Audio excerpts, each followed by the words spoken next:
جی آئیے ہم خدا کے کلام میں سے ہم خدا کی شکر گزاری کرتے ہیں اس وقت کے لیے، اور ہم پیدائش کی کتاب میں سے پڑھیں گے اس کا 15 باب اور 15 باب 16 باب اس کا 16 باب اور اس کے 16 باب میں سے ہم یہاں سے آیت پڑھیں گے 9 آیت سے پڑھیں گے، 7 سے 9 آیات تک ہم پڑھیں گے۔ اگر آپ پڑھنا چاہتے ہیں تو پڑھ سکتے ہیں۔ پیدائش کی کتاب جینیسس چیپٹر 16 ورس 7 to 9۔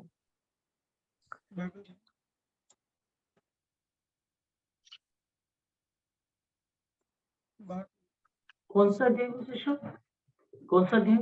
उत्पत्ति किताब جینیسس پیدائش کی کتاب उत्पत्ति किताब ਉਹਦਾ 16 बाप भजन संहिता नहीं उत्पत्ति की किताब उत्पत्ति 16 का हाँ जी 16 का 7 سے 9۔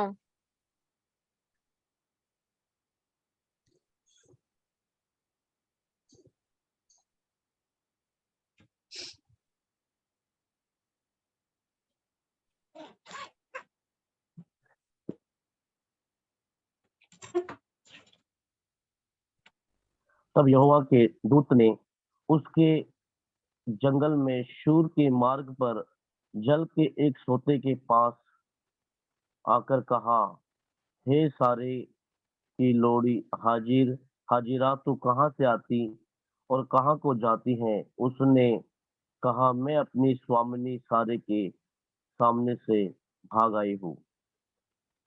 یہوہ کے دوت نے اس سے کہا، اپنی سوامنی کے پاس لوٹ جا اور اس کے ونش میں رہ۔ آمین۔ چلے میں اس کو اب آمین۔ اردو میں پڑھوں گی۔ اس میں یوں لکھا ہے کہ وہ خداوند کے فرشتہ کو بیابان میں پانی کے ایک چشمہ کے پاس ملی۔ یہ وہی چشمہ ہے جو شور کی راہ پر ہے، اور اس نے کہا، اے ساری کی لونڈی ہاجرہ، تو کہاں سے آئی اور کدھر جاتی ہے؟ اس نے کہا، میں اپنی بیوی ساری کے پاس سے بھاگ آئی ہوں۔ خداوند کے فرشتہ نے اس سے کہا کہ تو اپنی بیوی کے پاس لوٹ جا اور اپنے کو اس کے قبضہ میں کر دے۔ خداوند کے کلام کا پڑھا اور سنا جانا ہم سب کے لیے باعث سے برکت ہو۔ خداوند کا شکر ہو، ہم خداوند کی شکر گزاری کرتے ہیں۔ اس خوبصورت واقف ہیں، ہم سب یہ جانتے ہیں کہ جو ہے ابراہیم ہے کہ میں تجھے جو ہے وہ اولاد دوں گا اور میں تجھے جو ہے برکت دوں گا، لیکن اس کے فوراً بعد ہی ہم یہ دیکھتے ہیں کہ جو ساری تو جو ہے میں بے اولاد ہوں، دیکھ خداوند نے مجھے بے اولاد رکھا ہے، مجھے اولاد سے محروم رکھا ہے، تو تو میری لونڈی کے پاس جا۔ جو لونڈی ہے وہ یہ مصر سے رہنے والی ہے، یہ مصری لونڈی ہے، یہ خدا کو ماننے والی لونڈی نہیں ہے۔ تو اس سے میرا گھر آباد ہو۔ اور ابراہیم نے ساری کی بات مانی، اور ابراہیم کو ملک کنعان میں رہتے 10 برس ہو گئے تھے۔ جب یہاں پر ہاجر جو ہے تو ایسا ساری ہے، وہ اب بہت میں دیکھو خدا میں اولاد ہوں۔ تو اس طرح سے یہ ہوا، تیری گردن پر آپ کو حاملہ حقیر ہو۔ ابراہیم نے دھائی دیسوں کے پاس سے بھاگ ہے، جب وہ اس نے تو کر لے، کیونکہ وہ تیری لونڈی ہے، میرا اس میں کوئی وہ نہیں ہے، تو جو تجھے بہتر لگتا ہے تو اس کے ساتھ کر۔ تو وہ اس پر ظلم کرنے لگ جاتی ہے، حالانکہ کی مرضی سے وہ اس کے شوہر کی بیوی بنتی ہے، لیکن اس کے باوجود بھی وہ جو ہے اس بات کو برداشت نہیں کر پاتی کہ اب وہ حاملہ ہو چکی ہے، اور حالانکہ اس نے دیا ہی اب تاکہ وہ اس کے لیے اولاد پیدا کرے، تاکہ اس میں سے ہمارے لیے، ہمارے گھرانے کے لیے اولاد جو ہے وہ پیدا ہو جو ہماری وارث ہو۔ لیکن یہاں پر ہم یہ دیکھتے ہیں کہ ساری جو ہے پھر اس پر ظلم کرتی ہے، اور جو ہے وہ وہاں میں پانی کی چشمہ کے پاس ملی۔ یہ وہی چشمہ ہے جو شور کی راہ پر ہے، جو اس نے کہا ہے، ساری کی لونڈی ہاجرہ، تو کہاں سے اور کدھر جاتی ہے؟ یہاں پر ہم یہ دیکھتے ہیں کہ فرشتہ اس کو دیکھ لیتا ہے، اور فرشتہ اس کو راستے میں ملتا ہے۔ اب یہاں پر جو چیز جو ہمارے لیے آج کلام کی بات ہے وہ یہ ہے کہ بیوی کے پاس لوٹ جا اور اپنے کو اس کے قبضہ میں کر دے۔ یعنی جب وہ اس کو یہ بتاتی ہے کہ میری بیوی جو ہے وہ مجھ پر ظلم کرتی ہے، میں اس کے پاس سے بھاگ آئی ہوں، میں اس کے پاس نہیں رہنا چاہتی کیونکہ میں اس کے ظلم و ستم کو برداشت نہیں کر سکتی، تو اس کو جو ہے فرشتہ اس کو حکم دیتا ہے کہ نہیں، تو واپس جا۔ حالانکہ وہ جانتا ہے کہ اس پر ظلم و ستم کر رہی ہے، اس کا وہاں پر رکھ کے تو واپس چلی جا۔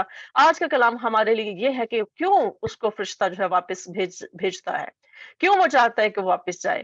وہ اس لیے چاہتا ہے کہ اس کو پتا ہے کہ ہاں جو ہاجرہ ہے اس کی ظلم و ستم کو برداشت کر رہی ہے، بے شک وہ دکھ برداشت کر رہی ہے، لیکن وہ یہ جانتا ہے کہ اس کی زندگی لیکن کے پاس جائے، کیونکہ اس کی اس بات کو جانتا ہے کہ اگر میں سفر کرتے کرتی اگر یہ اپنے واپس ملک میں بھی جاتی ہے، مصر میں جانے کی کوشش ہے، وہ بت پرست لوگ ہیں، وہ جو ہے خدا کو ماننے والے نہیں ہیں، اور خدا یہ نہیں چاہتا کہ جو ابراہیم کی اولاد ہے وہ اس طرح سے ہو جس کو میں نے دیا ہے. حالانکہ یہ خدا کا پلان نہیں تھا کہ ہاجرہ کے ساتھ جو ہے ہاجرہ اس کی بیوی بنے. جبکہ ہم یہ دیکھتے ہیں کہ خدا تو اس کے ساتھ بار بار وعدہ کر رہا ہے کہ میں تجھے اولاد دوں گا, میں تجھے جو بلیس کروں گا, میں تجھے قوموں کا باپ بناؤں گا, میں تجھے یہ کروں گا, میں تجھے سرزمین دوں گا, میں تیری اولاد کو یہ سرزمین دوں گا. لیکن خدا نے پھر بھی خدا اس اولاد کو جو ہاجرہ سے ہونے والی تھی, جو ابراہیم کی اولاد تھی, خدا اس کو بچانا چاہتا تھا. خدا نے کیا کیا کہ خدا نے جو ہے خدا کے فرشتہ نے یہ کہا کہ تو جو ہے واپس جا. کیوں؟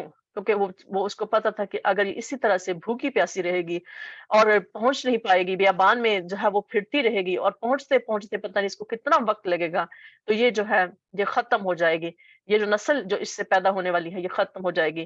اور آگے ہم یہ دیکھتے ہیں کہ خدا کا فرشتہ جو ہے اس کو کیسے تسلی دیتا ہے. خدا کا فرشتہ اس کو یہ تسلی دیتا ہے اور اس کو یہ کہتا ہے کہ اور خدا کے فرشتہ نے اس سے کہا کہ میں تیری اولاد کو بہت بڑھاؤں گا, یہاں تک کہ کثرت کے سبب سے اس کا شمار نہ ہو سکے گا. اور خدا کے فرشتہ نے اس سے کہا کہ تو حاملہ ہے اور تیرے بیٹا ہوگا, اس کا نام اسماعیل رکھنا, اس لیے کہ خداوند نے تیرا دکھ سن لیا ہے. وہ جو ظلم جو وہ برداشت کر رہی تھی, وہ جو ابراہیم کی برکت کو, جو خدا نے ابراہیم کو برکت دی تھی اور وہ برکت اس کے پیٹ میں تھی, اور خدا اس برکت کے وسیلہ سے جو وہ دکھ برداشت کر رہی تھی, اس برکت کو, اس اولاد کو پیدا کرنے کے لیے جو وہ دکھ برداشت کر رہی تھی, اس نے خداوند کے فرشتہ نے اس سے کہا کہ میں نے تیرا دکھ دیکھا ہے کہ تو دکھ برداشت کر رہی ہے, کہ تجھے یہ سختی برداشت کرنی پڑ رہی ہے, لیکن تجھے مزید اس کو برداشت کرنا ہے, کیونکہ تجھے اس اولاد کو اس بیٹے کو جو ایکسکیوز می جو تمہارے اندر پل رہا ہے, تو نے اس کو پیدا کرنا ہے. اس لیے تو واپس جا اور اپنی لونڈی اپنے مالکن کے قبضہ میں اپنے آپ کو کر دے, یعنی کہ جیسے تیری مالکن چاہے تیرے سے سلوک کرے. اور اس کا نام اسماعیل رکھنا. اور ہم یہاں پر یہ دیکھتے ہیں کہ اسماعیل نام خدا نے اس کو کیوں دیا. خدا نے کہا کہ اس لیے کہ میں نے تیرا دکھ دیکھ لیا ہے. اور اس کا اسماعیل کے نام کا مطلب بھی یہی ہے کہ خدا جو ہے ہمارے دکھ سنتا ہے, خدا جو ہے وہ سنے گا. خدا جو ہے اس کی جو ہاجرہ کی دکھ تھی, جو ظلم و ستم اس پر ہو رہا تھا, خدا اس کو سن رہا تھا. اور وہ غورخر کی طرح آزاد مرد ہوگا. غورخر ہم جانتے ہیں کہ یہ جنگلی جانور ہیں, جیسے کہ گدھا ہے یا اور دوسرے ایسے جانور ہیں جو جنگل میں پھرتے ہیں. اور یعنی کہ اس کا اگر ہم انگلش میں دیکھیں تو وہ وائلڈ مین, وہ ایک جنگلی آدمی کی طرح جو ہے وہ زندگی گزارے گا, یعنی جس کو ایک جو ہے وہ سوشلائز نہیں ہوگا, وہ سویلائزڈ نہیں ہوگا, وہ ایسا ہوگا جو جنگلوں میں رہنے والا آزاد مرد ہوگا. یعنی آزاد مرد کا مطلب ہے کہ وہ کسی کی قربانی یا غلامی کو برداشت نہیں کرے گا. وہ اتنا زوراور ہوگا کہ وہ اس کی اپنی ہی حکومت ہوگی اور اپنے آپ میں ہی وہ رہے گا, یعنی اتنا وہ ہوگا. اور اس کا ہاتھ سب کے خلاف اور سب کا ہاتھ اس کے خلاف, سب کے ہاتھ اس کے خلاف ہوں گے, اور وہ اپنے سب بھائیوں کے ساتھ بسا رہے گا. اور یہاں پر ہم یہ دیکھتے ہیں کہ ابھی اسماعیل کی جو نسل ہے, اور ہم یہ بھی جانتے ہیں کہ جو ہمارے مسلم بھائی ہیں وہ یہ اس بات کو کہتے ہیں کہ ہماری جو لینیج ہے, ہماری جو نسل ہے, ہمارا جو نسب نامہ ہے وہ پیچھے اسماعیل کے ساتھ جا کے ملتا ہے, وہ یہ بات کرتے ہیں. اور اگر ہم ان کی کوالٹیز یا ان چیزوں کو دیکھیں تو وہ واقعی مطلب جو ہے اس میں اسماعیل کی وہ جو خدا نے ان کو برکت, اسماعیل کو برکت دی تھی, وہ ان میں ہمیں نظر آتی ہے. لیکن اس کے ساتھ ساتھ ہم یہ دیکھتے ہیں کہ اور بھی بہت ساری ایسی ہیں. جب خدا نے ابراہیم سے یہ کہا تھا کہ قوموں کا تو باپ ہوگا, تو اس کے وسیلہ سے بہت سی قومیں نکلی ہیں. اب ان کا جو ہے وہ نسب نامہ, اس کے علاوہ اور بہت ساری قوموں کا نسب نامہ بھی اس کے ساتھ ملتا جلتا اور اس کے ساتھ نکلتا ہے. لیکن آگے ہم یہ دیکھتے ہیں کہ وہ بھی اپنے بھائیوں کے ساتھ بسا رہے گا, وہ بھی زمین پر ہمارے ساتھ ہی جو ہے وہ زمین پر رہ رہے ہیں اور حکمرانی کر رہے ہیں اور سب کچھ کر رہے ہیں. خدا نے ان کو بھی بہت بلیس کیا ہوا ہے, خدا نے ان کو بھی بہت زیادہ برکت دی ہے.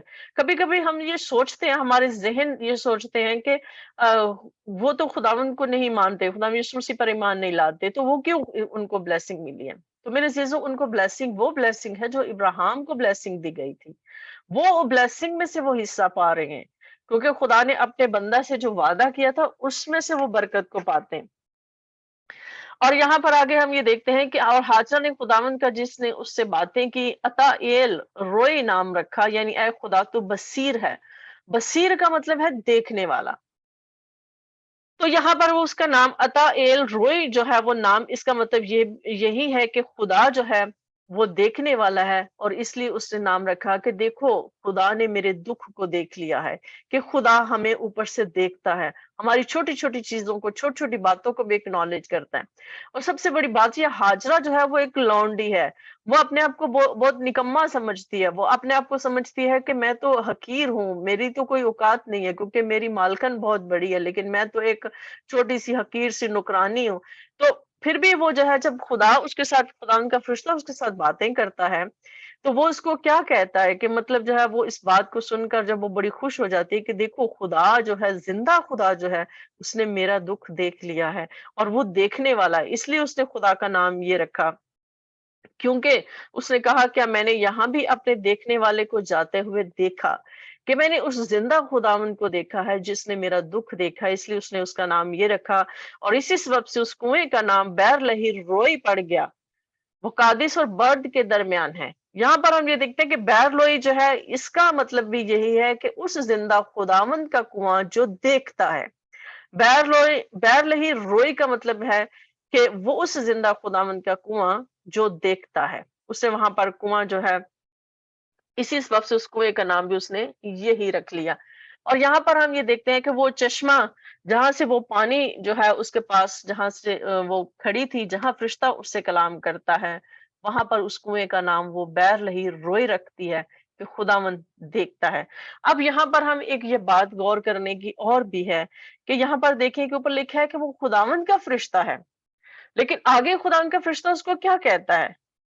और खुदा उनके फरिश्ते ने उससे कहा कि मैं तेरी औलाद को बहुत बढ़ाऊंगा। अब वो फरिश्ता जो है, वो ये वादा नहीं कर सकता सिवाय खुदा के। फरिश्ता सिर्फ वही काम करता है जिसका खुदा उसको हुक्म देता है। ना वो उसके दाएं फिर सकता है, ना उसके बाएं फिर सकता है, बस उसने फरमंबरदारी करनी है। फरिश्ते का काम नहीं है कि वो किसी के साथ वादा करे या किसी को ब्लेसिंग दे। खुदा सिर्फ अपने फरिश्तों को इसलिए भेजता है जमीन पर कि वो जो इंसान है, जो भी जिस काम के लिए भी भेजा जाता है फरिश्ता, वो उस काम को करता है, बस इसके अलावा वो और कुछ नहीं करता, और ना वो कुछ कहता है। हम यहाँ पर ये देखते हैं कि पुराने अहदनामा में जहां पर भी फरिश्ते का नाम आता है, वो खुदा यीशु मसीह है। और खुदा यीशु मसीह ने, खुदा बाप ने अपना जो नाम है उस फरिश्ता में रखा, यानी कि खुदावंद यीशु मसीह जो है, पुराने अहदनामा में जब भी हम फरिश्ते का जिक्र पढ़ेंगे कि फरिश्ता उसके पास आया, वो खुदावंद यीशु मसीह है। और यहाँ पर खुदावंद यीशु मसीह खुद उसके पास, हाजरा के पास आया है, और उसको ये बात कही है कि और मैं तेरी औलाद को बहुत बढ़ाऊंगा। यहाँ पर हम ये बात देखते हैं। और बाज़ औक़ात हम लोग जो हैं, मैं एक मुनाज़रा सुन रही थी, जो कि एक इस्लामिक स्कॉलर, एक क्रिश्चियन स्कॉलर का, और दोनों को वो हाजरा के ही उस पर वो बहस कर रहे थे। और वो इस बात पे जो है वो गुस्सा कर रहा था, जो इस्लामिक स्कॉलर है वो इस बात पे गुस्सा कर रहा था कि आप लोगों ने हाजरा को जो है वो बहुत ही बेचारी जो है वो आप पोर्ट्रेट करते हो। आप उसको बिल्कुल ऐसे पोर्ट्रेट करते हो हाजरा को, जैसे कि वो जो है वो बहुत ही जिस तरह से हम समझते हैं कि वो लौंडी है और वो गुलाम थी, या जैसे कि जो है पौलुस रसूल के खत में हम पढ़ते हैं कि वो कहता है कि वो लौंडी की औलाद थी। तो इससे हम हमारे ज़हन में भी बाज़ औक़ात ये चीज़ आती है कि हाजरा भी लौंडी थी, या हम उसको जो है उस तरह से एक्नॉलेज नहीं करते, या वो उसको इज्जत और मकाम नहीं देते जो सारा को मकाम मिला था।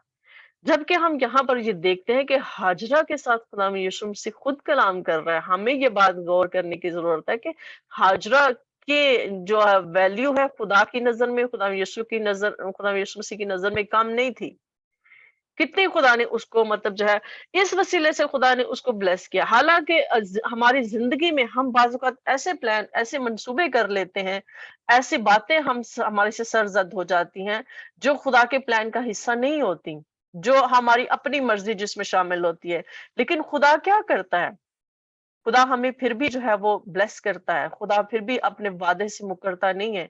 अब खुदा को ये पसंद नहीं था कि वो मिस्री लौंडी जो है इब्राहिम के लिए औलाद पैदा करे, लेकिन खुदा ने फिर भी उसको ब्लेस किया, क्योंकि उस बरकत को खुदा ने याद रखा जो उसने इब्राहिम से की थी, जिसका वादा खुदा ने इब्राहिम से किया था। और खुदा फिर भी हमारे साथ वफादार रहता है। اور यहाँ पर हम ये देखते हैं कि जो हाजरा है वो जब औलाद को पैदा करती है, और उसने कितने दुख और कितने तकलीफ में जो है इस औलाद को पैदा किया, कितने जुल्म और सितम उसने सहे होंगे, फिर कहीं जाके उसने औलाद को पैदा किया। यानी जब हम कोई गलत काम या गलत मंसूबा या प्लान जो खुदा की मर्जी से नहीं होता, जब हम उसको कर लेते हैं, तो ब्लेसिंग तो हमारी नहीं रुकती, लेकिन हम उसके लिए तकलीफ जरूर उठाते हैं, तकलीफ से हम जरूर गुजरते हैं, हमें दुख सहना पड़ता है, क्योंकि वो हमारा अपना फैसला होता है, गलत फैसला होता है। इसलिए यहाँ पर भी उसको ये करना पड़ा, लेकिन खुदा ने उसका फिर दुख देखा, और खुदा ने उसको जो है औलाद दी, और खुदा ने उसकी औलाद को बरकत दी, और उसका नाम देखें आज तक लिया जाता है। और ये बरकत जो थी, यानी कि वही वो मुस्लिम स्कॉलर की बात के मतलब जो है, आपने हाजरा को जो है बेचारी बना दिया है, आप हाजरा को जो है आप बिल्कुल उसको रिस्पेक्ट नहीं देते हो। हाजरा की जिस तरह से आप दूसरी खवातीन की इज्जत करते हो, बाइबल में जितनी खवातीन की इज्जत होती है, आप हाजरा को इज्जत नहीं देते। तो हमें मेरे अजीजों हाजरा को भी इज्जत देनी है। बेशक वो एक लौंडी थी, लेकिन वो खुदा के उस प्लान, उस मंसूबे में शामिल हो गई। बेशक जिस तरह से भी शामिल हुई, उस बरकत में शामिल हो गई जो खुदा ने इब्राहिम से की थी। और यहाँ पर हम ये देखते हैं कि बाज़ औक़ात खुदा चाहता है कि हम दुख बर्दाश्त करें, खुदा चाहता है कि हम दुख सहें। खुदा ने इसलिए जो है उसकी जान बचाने के लिए खुदा ने उसको कहा कि वापस जा। तो हमें जो है वो चीजें भी सहनी पड़ती हैं। इसलिए सहते सहते भी उसने वो बरकत पा ली, और उसने खुदा की नजर में वो मकाम बना लिया। इसीलिए जो है वो हाजरा जो है, ये एक खुदावन का नाम जो है वो अता एल रुई नाम रखती है कि खुदा देखता है। और हम बाज़ औक़ात हम ये देखते हैं कि हम अपने आप को समझते हैं कि खुदा हमें ऊपर से देख रहा होता है, खुदा हमारे से कलाम कर रहा होता है। मैं आपसे एक बात, पर्सनल सी बात है, मैं शेयर करना चाहूंगी कि मतलब आप सब ये जानते हैं कि मैं मतलब किन हालात से गुजरती हूँ या मैं गुजर चुकी हूँ।